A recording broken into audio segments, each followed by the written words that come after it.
Good afternoon everybody, welcome back to the channel. I'm Brad from Lone Wolf and you join me today in the garden. Something a little bit unusual, a little bit different today. This is going to be a kind of your decision kind of video. I'll explain what's going to happen in a minute, but essentially I want you to think about what I'm about to say, what I'm about to do, and then give your replies, your suggestions down in the comments. With this, there are no right or wrong answers. There are better answers, but there are no right or wrong answers. So this is the situation. I normally do this with birthday parties. Towards the end of a birthday party, just gives people something to think about, something to wind them down a little bit, and gives them something to discuss and challenges their own perceptions. So this is basically it. It's a survival scenario, and I will now read out to you what will happen. You and your companions survived the crash of a small plane. Both the pilot and co-pilot have been killed in the crash. It is mid-January and you are in northern Canada.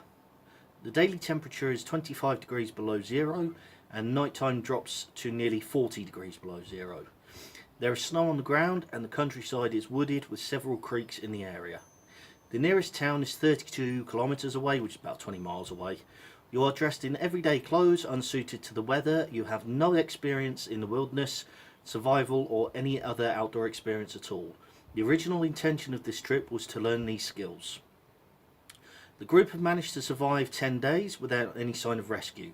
Supplies are low and morale is plummeting. You decide that you are going to try and reach the town. Because of the distance and because of the group, only 2 of you will be going, and you decide to set yourself a maximum weight limit of 5 kilograms. Now, that's obviously not going to apply in this video because you're not going to be carrying it, but that's the situation. From the plane wreck, your group of survivors have managed to salvage the following: a ball of steel wool, a small axe, a knife, a saw,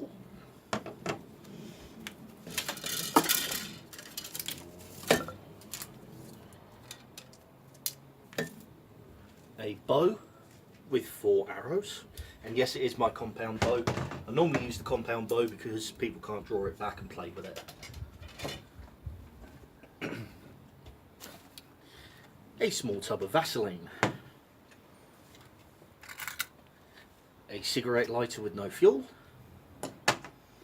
extra clothing, which you can imagine,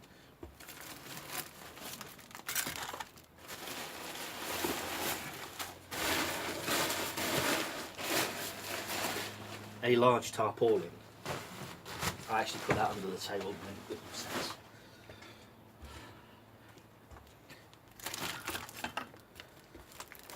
The flight plan,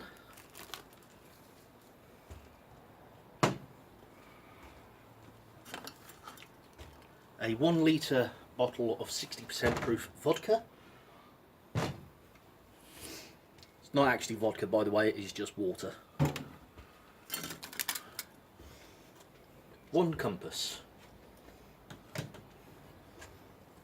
2 chocolate bars, which again you can imagine, a pair of ice axes. Now these are actually indoor ice axes, but again you can use your imagination and imagine the blades on the end of these.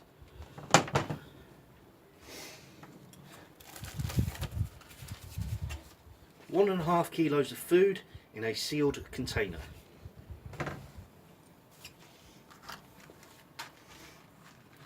A box of matches. A small water bottle, 1 litre capacity.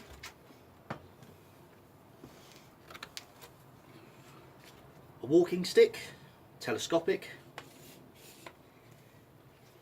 A very basic fishing kit. And a very basic first aid equipment. The task that you have is with the equipment in front of you on the table. You must decide what equipment from the list you will take and what you will leave behind with the group. So you've got to split all this equipment between the 2 people going and the rest of the group. You must give suitable and responsible reasons for your answers. That is basically the task. I'm not going to give you the answers in this video. I will make another video stating some of the more reasonable answers that you can give. As I say, think about it, have a discussion, and tell me what you think down in the comments.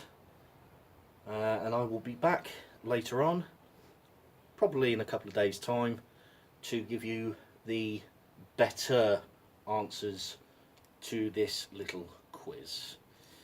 Thank you very much for watching, and I shall see you next time. Yes, I did forget to mention there's also some newspaper as well.